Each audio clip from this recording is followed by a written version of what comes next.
স্ত্রীর মন খারাপ যে স্বামীর হৃদয়কে স্পর্শ করে না, স্ত্রীর চোখের পানি যে স্বামীকে বিচলিত করে না, আর যাই হোক ওই স্বামীর মতো পাষাণ স্বামী কেউ হতে পারে না।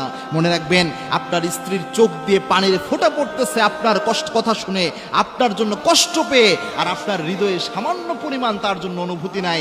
আপনার মতো পাষাণ হৃদয় কারো হতে পারে না।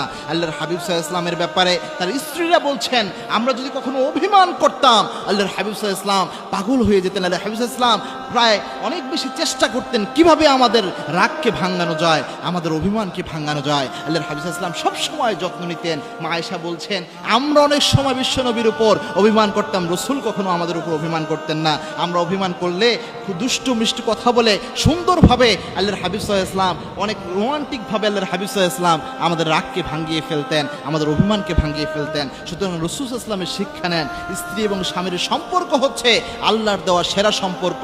আল্লাহর হাবিব জানিয়েছেন, যে স্বামী তার স্ত্রীর কাছে সেরা, সে আল্লাহর কাছে সেরা।